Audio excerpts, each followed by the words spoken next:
I'm really seeing it's no longer that we're working from home. We are living at work. Don't conduct your analysis in isolation because data is so incredibly powerful. Not defending just the tribe, but defending the organization. Those creative people that you really want to keep empowered, keep excited, keep motivated, keep thinking. A good experience pays dividends down the line. Stereotypes tend to break down in proximity. Welcome to We're Only Human, a podcast about human resources, business, technology, and the workplace. My name is Ben Eubanks, your host, and I'm so glad you're here.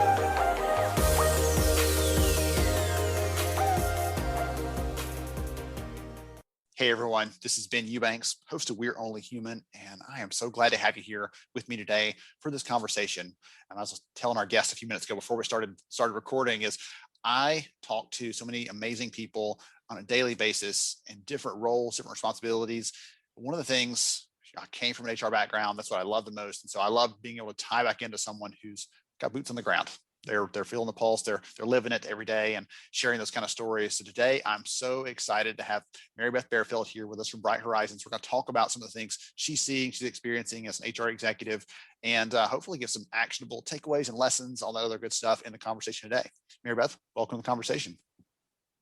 Thanks, Ben. Great to be here. And it truly is boots on the ground, at least over the past year for I think myself and most HR professionals. So I'm happy to be here with you today, talk more about that. Wonderful. So before we go too far into the discussion and get into the nitty-gritty details, why don't you take a minute and tell us who you are, what you do? Yeah, so I am the CHRO at Bright Horizons, and I have to say I am honored to be the CHRO at Bright Horizons. I've had a great career in human resources, too many years for me to put out there on a podcast, but many years, and in some great industries. I've been in high tech, I've been in financial services, I've been in insurance, and just have had a great career in human resources. Bright Horizons is a little different because we also serve other HR organizations as we help employers, change the way employees and families work. So it's pretty cool to be at a company that also allows me to work with other HR professionals. Excellent. I'm excited. I'm excited to chat with you. And again, I'm looking forward to this. So let's dive into it. One of the things that I would love to kick off with is you and the team at Bright Horizons. Again, you spend a lot of time talking to different HR leaders. You're responsible for this internally. So one of the things I'll talk about is benefits. We don't talk about that very much. And for a lot of companies, they have boiled that down. Like benefits as an offering are a health plan. And that's about the extent of it, or retirement. And that's all they look at. They don't think about other ways, other opportunities for connecting with their people, engaging with their needs, supporting them. And so I'd love to hear from you. What sort of things are you hearing and seeing as priorities for employers around that? Because I think it's a bigger picture, and I'd love for you to kind of set that stage. Yeah, Ben, it's a great question. And so when I think about, when I started my career, when I started in human resources, look, there were a few things we didn't even talk about, such as you really didn't share whether you had a family. That could be career limiting. It might limit where you got to travel to, or if it was thought that you needed to stay home and take care of children, that could limit your career. And when it came to benefits, it was medical, dental, life insurance. And those were the things your employer provided to you as a benefit for working for them. And then fast forward, 10 years ago, we began hearing in HR employees asking for benefits in a much different way. And it was in a way that now, can you help me care for not just myself, but my family as well? And so benefits began focusing on things like family care in a much stronger way than it had before, as well as things like we began talking about mental health, we began talking about well-being, we began talking about financial well-being, and engagement surveys started to change too. And they started to focus not just on how do you feel working here, but how do you feel about everything we do to make this a great experience?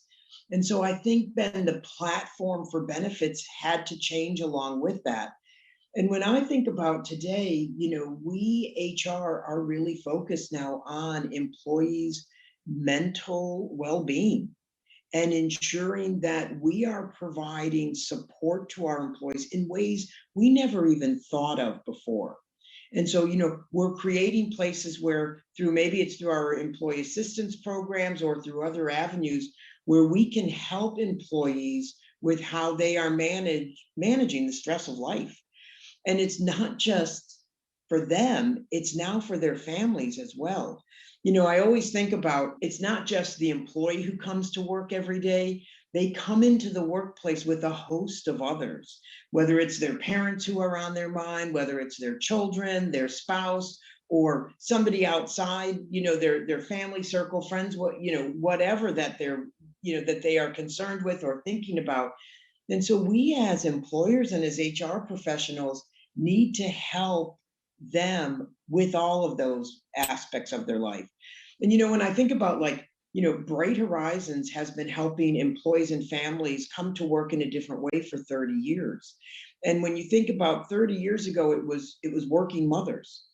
And we were seeing working mothers not coming into the workplace. And so, the thought was, if they could bring their children right into work with them, man, they're gonna work very differently than they ever did before.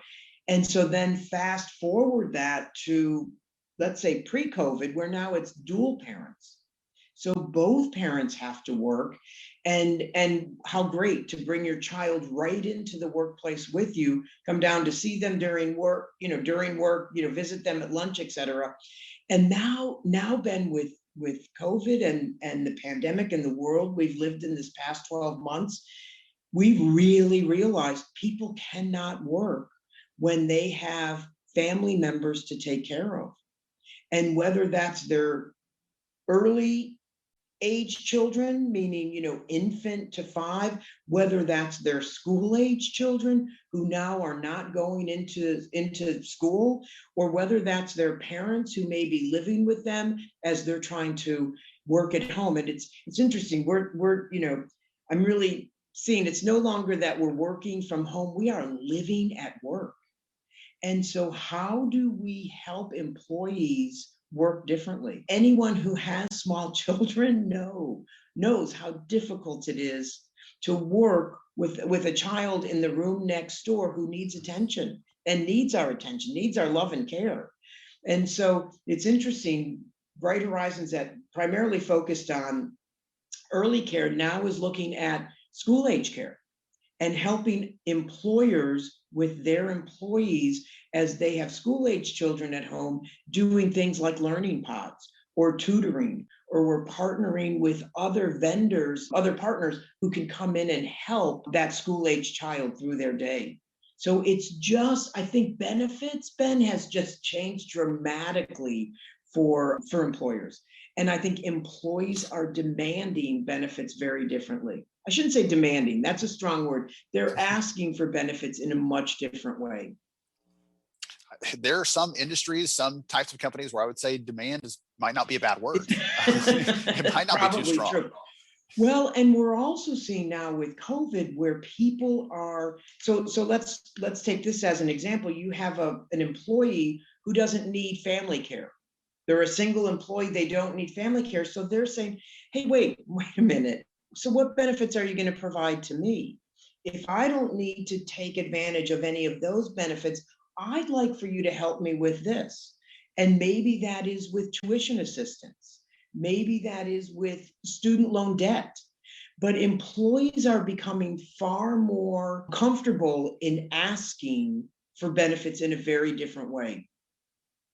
That's one of the things I was thinking of as you were talking a minute ago. Some of those legacy benefits that you were talking about, that we were kind of kidding about that, but it was the truth that at one time it was, here's your set and this is what you get, and it covers some of the basic life essentials, but no more than that.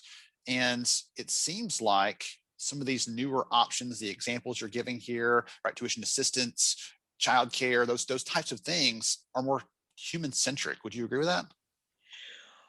Very human centric, very, it is, I think, Ben, the employer has really become the community for employees. And employees today are really looking for communities to help them take care of all that life is giving to them. and people need help taking care of their family members, or other things that just keep them from coming to work and working well. I always think of an employee who's got a, $400,000 student loan debt. And so they're paying that, let's say they make 50,000 a year, and that debt they're paying back is half of that. So you think about half of their week is their paycheck is going to paying off their student loan. How do you motivate that employee? Like, how do you get that employee to kind of move themselves away from that stress level and be able to really work? So, and it's, and another thing that we Bright Horizons do help other employers is, how can we be more creative in helping with that student loan debt and helping employers, pay that off? Or Ben, as we said, families, you're sitting there working and you've got 3 children under the age of 5 outside the door. That's tough. I remember the very first time that I took a job working from home years ago, and we had twin 2-year-olds running around the house, and that was quite the experience. We saw the picture of them sitting outside, like leaning against the door, like waiting. When is Dad coming out of this place? I haven't seen him all day, and that is the thing I always flash back to, because we have been there. We have 4 kids, 10 and under, so we've been in that space. Wow. And understand how challenging that is. Yes. And Ben, now with school age. When COVID first started, and if you had school age children at home and now you're the homeschool teacher, that was really difficult. Yes. And we're asking children to learn in a whole different way. And so just to say to them, oh, here, sit in front of the computer screen from 8 to 3 it doesn't work. Mm-hmm. Even for the most well-behaved child, it doesn't work. It doesn't work for us as adults. Come on, Maribeth. Absolutely. It doesn't, Ben. I have to say, we have been working from home since March. So it's almost been a year now. And this is, for me, it's really a struggle, because as an HR professional, I spend my day, what I've really realized is I spent my day away from my desk a lot, walking around, just listening to employees. And that's where I learned. That's where I know what's going on, how they feel, and what we need to do as HR professionals to help take care of them. I mean, if people come to work with a lot of stress and anxiety on their mind, they're not working. We all know that. We all know those days that we've had our own set of, concerns or whatever that really took us away from being able to focus like we need to focus. We have to help. I truly believe, Ben, it comes down to, we have to help our employees with their family supports, with their health concerns, and with their education. I mean, education, jobs are truly changing. 10 years ago, Ben, your job as a podcast host did not exist. The job of a cloud architect did not exist. So when you think about, I read a statistic that 65% of children today will be in jobs that do not exist today. So the world is changing. And I'll give you a great example of this. Over the summer, my physician, well, let me put it this way. A year ago, if your family doctor said to you, you know what, Ben, I decided I'm going to work from home, and I'm not going to take patients in office anymore. I'm going to do it over Zoom. So a year ago, I don't know about you, but I would have gone, yeah, no, you're not. And you're not going to be my doctor, because I need to come in and see the doctor. I've always come in and seen a doctor. That's what we do. So this summer, I had my annual, exam over the Zoom. Okay, so it worked. It was face to face. We got to see each other. The fascinating thing to me was my doctor had to give me technical advice. And she's like, Maribeth, no, there's a button up there on the top that if you push, and I'm thinking, okay. So she's had to upskill herself in order to do her job very differently. A job that many of us would have said probably hasn't changed, but she's had to learn how to do it over Zoom, and then also learn how to give her patients technical advice for those who are not as technically savvy as maybe she would hope they were. So you just think, Ben, you take that one example, that's how our workforce is what's happening in our workforce. People are needing to skill themselves very differently. Managing virtually is a whole new avenue for people.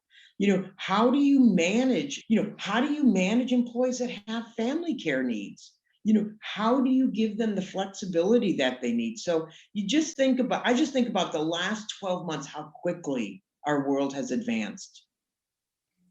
Absolutely. Well, there's so many facets of that. There's one of the things you said a minute ago I want to come back to, if you don't mind. You talked about, and it resonated with me because that was kind of my style, is if you're looking for me, you're unlikely to find me at my desk unless I'm running a report or, doing some payroll, or like one of those times I have to be sitting there physically in the chair. Other than that, I was out and about, always connecting with people, trying to figure out what's going on. And so what would be your advice for people listening to this? Maybe they're hybrid, maybe they're remote. How should they be tapping in and listening to what their people need, staying in tune with those things? Because it's not as simple as saying, okay, everybody hop in the conference room, I want to chat with you, or I want to stop by your desk. Those things Right. may not exist for Right. some people now. So talk about how you're staying in tune with the business and with the people. Yeah, so one of the things that I personally did, Ben, from not the beginning, probably started this in June. So I'm a connector. I need to be connected to people. And look, that's what HR is, isn't it? We are the connectors. We are that group that is always focused on the human part of the business. And so I started this once a week, 30-minute, we use Teams, same thing as Zoom, Teams meeting where all of HR can dial in. There's no agenda. You can talk about whatever you'd like to talk about. If you have a question you'd like to pose to the group, pose the question to the group. It became like we kind of stopped doing it. People were like, wait, where's that meeting? Like, people really appreciated just 30 minutes to connect. And 30 minutes to talk about whether it was something going through the holidays or something that was happening, whether it was the racial, unrest that we were dealing with through the summer. But it just gave this 30-minute. Then I would just click people on Teams. You can kind of ping them and say, hey, do you have 10 minutes?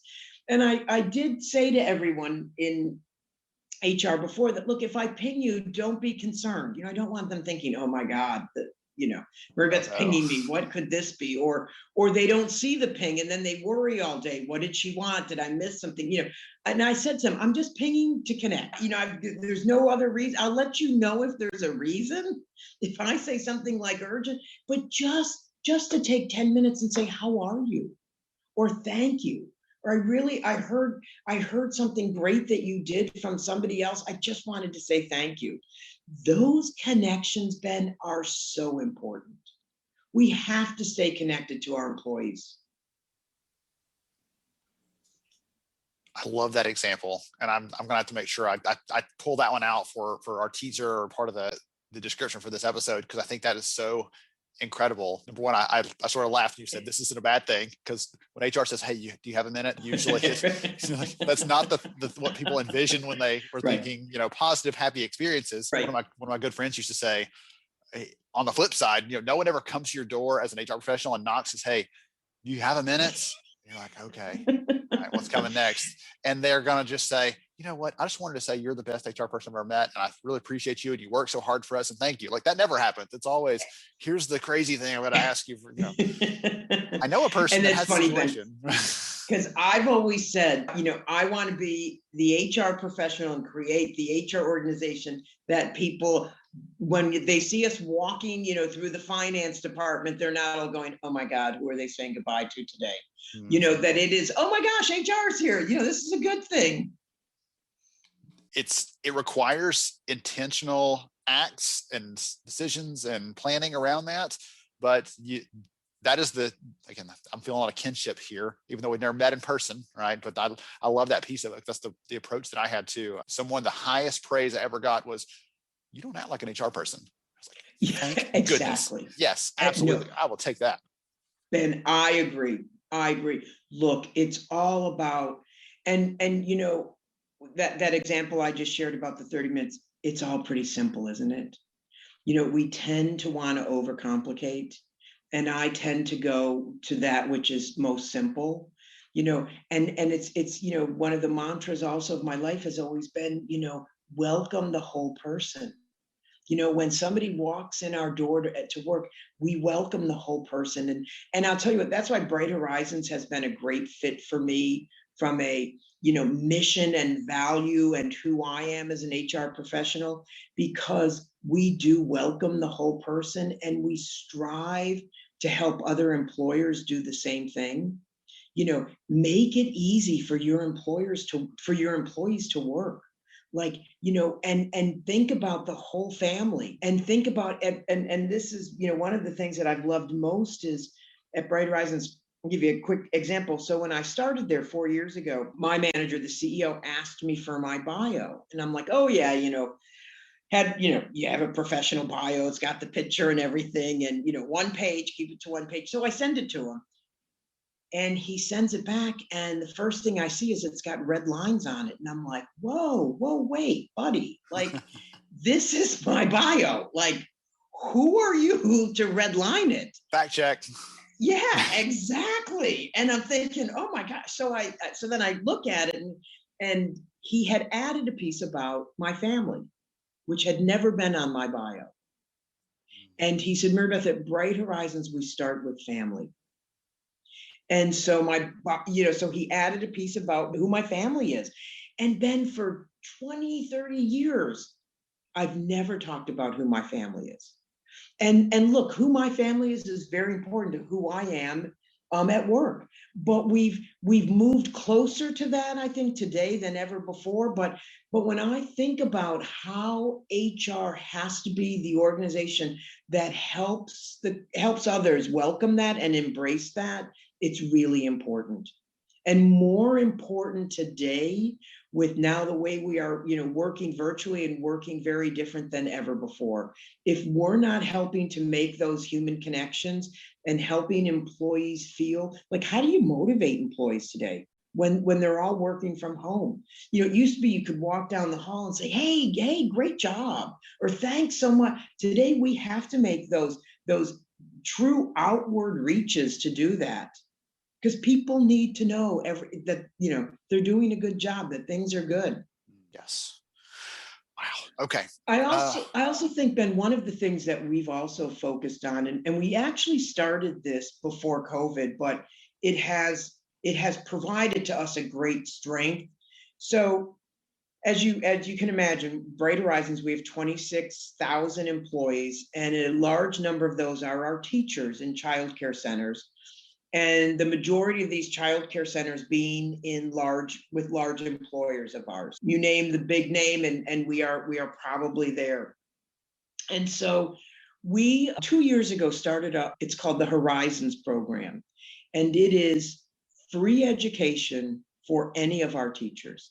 And free meaning no administrative cost, no book cost, nothing. We cover the entire cost. And they can get their, bachelor's degree in early child care education through us. And we have had a huge uptick with this. And so then, Ben, think about, with COVID, we now had employees who were furloughed. And here's a great opportunity for them to really focus on their education. And so we continued the program for any employee who was furloughed. We've had over 2,000 employees today take advantage of this, and we manage it we have an organization called EdAssist Solutions, and so they manage all the colleges, all the fees, all of that. All we have to do is set up, the curriculum with the universities, and our employees take part of that. And so I think of it this way too, especially pre-COVID. Now it's reskilling. It's providing people with an education and skill set that they may not have been able to take advantage of before. We were really surprised, Ben, at the age. We kept thinking it would be, 19, 20, people who had not even started college. We had people 50, 60 years old who maybe were a year away and just had never had the means to finish. And now they were finishing their degree. We had our first graduation during COVID, and it was virtual, and it was amazing.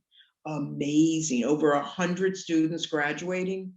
And when I think about how as HR professionals, we, can change the way people feel. I was visiting one of our centers in Boston, and there was a young teacher. She had gotten her GED and said to me, I said, "Oh, I hear you're in the Horizons program." And she said, "You know what, Maribeth," she said, "two things have changed the course of my life." She said, "One is I am now a college student." She said, "And I never, ever thought in my life I would be a college student." She said, "No one in my family went to college." She said, "Most of them, didn't finish high school." She said, "Never thought that was in my career, my path."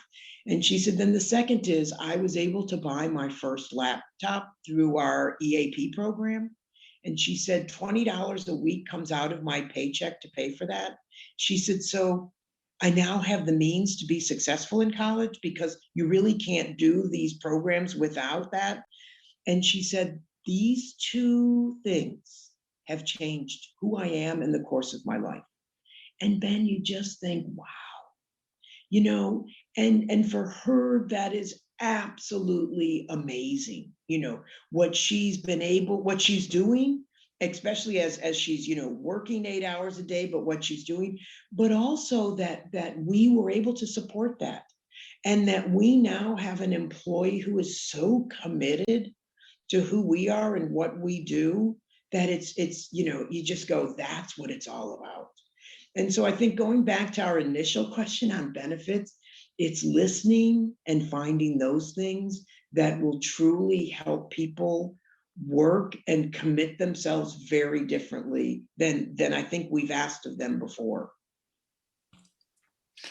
That really does cut back to that conversation earlier around a human-centric approach, because I've never had someone come to me and say, "You know what, that disability program you guys offer on your benefits it changed my life."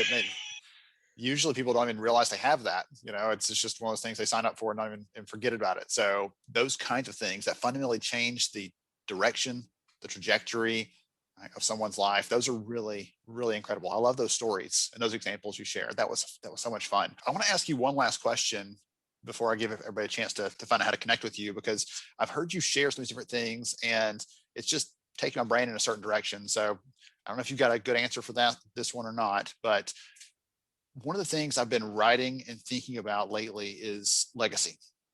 What do we want people to remember about us? What do we want our impact to be? And again, we laughed a little bit ago about we don't want to be the quote unquote traditional HR person. So I'm kind of curious, what would you hope for your legacy to be? Looking back over the course of your career and the impacts you've had, what would you hope that your legacy would be when it comes to that? That's a great question, Ben. I think about, and I kind of pause there, because if anybody from Bright Horizons listens to this, they're going to go, "I knew she would share that." I live by the quote that Maya Angelou said: "People will forget what you said, and people will forget what you did, but they will never forget the way you made them feel." And I hope my legacy is that throughout my career, I focused on the things that made employees feel really good, and really good about themselves, and really good about their employer. Because at the end of the day, that's what it's all about. And so the way we make people feel is to me just paramount. I live by the mantra of make everyone else the hero. And I've had a great career in HR living by that. So I would hope that would be my legacy, that I really strived, and I'll question things we do. Somebody will go, "Oh, we ought to do this." And I'm like, "Yeah, how is that going to feel?" Like, that's not going to feel great to this group of employees. And they're like, "Oh yeah, you're right." But so I would hope it's that I always challenged people to really think about that end outcome of it feeling right for everyone. That's a really great way of putting it. To make everyone else the hero. I like that phrase. But when we make decisions sometimes in the moment, we're like, well, we can justify that. We can make the case that this is going to turn out okay. But if you say ultimately the people that are impacted by this, how will they feel? Is it something that they're going to be thankful and appreciative for or something they're going to be upset, devastated by.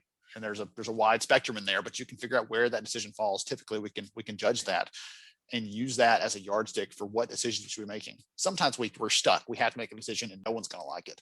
Absolutely. But Absolutely. using that filter is really powerful because it forces you to really care about the people, and that's who we're there. That's who we're there to take care of ultimately. Right? We're there to support the business and all the other things. Right? We're business partners and all the other fun aspects of this. But ultimately, we are in charge of helping the business get the most out of the people and helping the people really figure out how they fit into and can plug into the business and use their strengths and all the other fun things around that. So intriguing. Yeah, and Ben, look, we know today that it's all about our intangible assets. It's all about our intellectual property. It's all about our people. It's about our human capital. It's no more the brick and mortar. It's about how can we innovate? How can we, be smart? How can we drive great business outcomes? And that's the people. And if we're doing the right things by them, I truly believe they in return will do the same, but we have to help them with that. The world has become so complicated and so complex. And I think with COVID, I don't think I ever used the word unprecedented as much as I did, but the world became really gray. There was just so much was unknown. As an HR professional, I'm sitting there going, I don't know. I've never done that before. So we're going to have to figure this out. And we were all in that, kind of like, this is really new ground for us. We have 100% of our employees not in the building. How are we going to measure productivity? How are we going to be successful? And I think we all just really had to pull together and say, we'll figure this out. We're smart people, and we have, there's greatness in numbers and great strength in numbers. So we will figure this out. And guess what? We did, but it's still a bit gray. There are still things. When will we all go back to work? They keep asking the head of HR. I'm very keen to say, if I don't know, let me see if I can find out. But I think we have to trust each other and trust what we believe is right and trust how that makes. Again, when I say how it makes you feel, there's a lot to that, isn't there? That means it was the right thing if it made you feel the right way. So yeah, I'll stop there.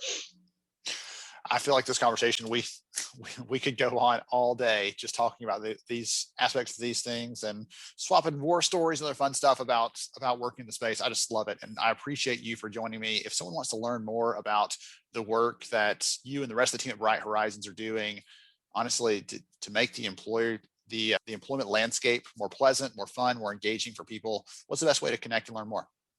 Yeah, so we have a great website which contains all of our information about Bright Horizons. I have a LinkedIn profile and where I try to share a lot of things, thought leadership that we are doing or would like to be doing in ways that we are partnering with others. And so I would also say to anyone, HR professionals listening, one of the ways I have stayed connected is joining other groups that are talking about relevant topics today. And a lot of those we also post on our site as well as through LinkedIn. So and if I can help anybody in any way, please reach out. Maribeth, this has been so much fun. I appreciate your time, your insight, your expertise, and your enthusiasm, right? Your passion for this, because it's exciting to see someone who loves this space, honestly, as much as I feel like I do. And so it's been a lot of fun to learn from you and just to hang out together. Appreciate you. Oh, thanks, Ben. I appreciate it. I feel as though I kind of jumped around a bit and wish I had kind of stayed focused maybe on one or two key themes, but there was just so much to share. But hopefully it will resonate. You know what? It is a buffet of excellence. I'll just call it that for the conversation today. Thank you again to everybody else. Take a minute today, think about how you're caring for your people, whether there are ways to do it in a more holistic or human way, as Maribeth and I talked about today. And I will catch you next time on We're Only Human. Thank you so much for joining me on the show today. I'm honored to have you as a listener. If you enjoyed this episode, please take 10 seconds to rate it at iTunes, Stitcher, or wherever you listen to your podcast. Also, if you know a friend that could benefit from today's conversation, please pass it their way. After all, a rising tide lifts all ships. To see show notes, sponsor information and our full show archives, visit onlyhumanshow.com.